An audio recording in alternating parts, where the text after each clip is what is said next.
একসময় রংপুর মহানগরীর শাপলা চত্বর এলাকা চামড়া কেনাবেচাতে সরগরম থাকতো সারা বছর। 1 লাখেরও বেশি মানুষের কর্মসংস্থান হয়েছিল প্রত্যক্ষ পরোক্ষভাবে। কিন্তু এখন কুরবানির মৌসুমেও ব্যবসায়ী মাত্র 5 জন। শুধু তাই নয়, এক সময়ের চামড়াপট্টি এখন নাম বদলে হয়েছে হাজিপাড়া। ওয়ালটন ফ্রিজ কিনে অনেকের মতো আপনিও হয়ে যেতে পারেন মিলেনিয়াল।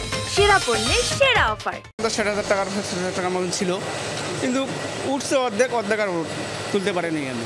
তারপরে মনে করেন এই যে কাজও করছি, চামড়ার কাজও করছি, মাঝে মাঝে কিনছি, বিক্রি করছি, আবার ওয়ার্কশপেও কাজ করছি আমি।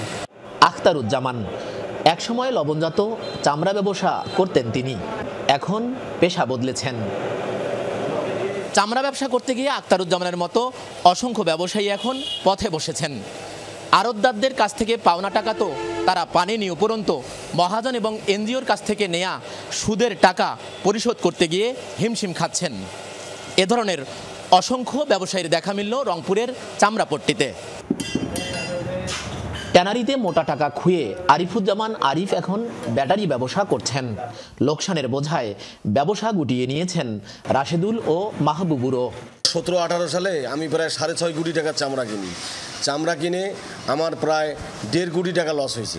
কোনো টানিতে 50 লাখ, কোনো টানিতে 1 কোটি, এরকম বাকি আমরা এখনো বাকি উঠাইতে পারিনি। সর্বশান্ত এখন ব্যাংকের লোকেরা আমাদেরকে টাকার জন্য চাপ দিচ্ছে, এনজিওরা চাপ দিচ্ছে, কিন্তু আমরা দিতে পারতেছি না।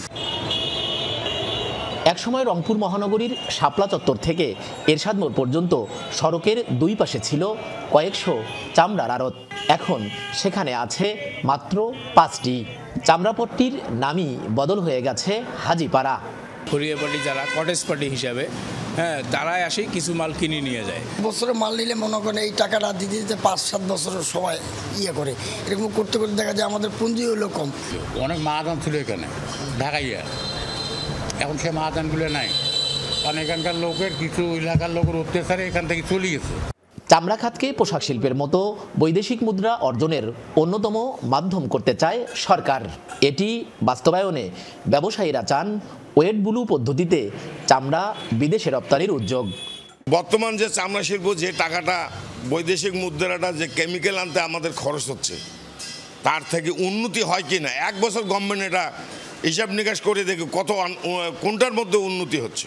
মাননীয় প্রধানমন্ত্রী শেখ হাসিনা চান পাট এবং চামড়া শিল্পকে তিনি রপ্তানি খাতে আরো বৃদ্ধি করতে চান। সরকার, মাঝারুল মান্নান, যমুনা নিউজ, রংপুর।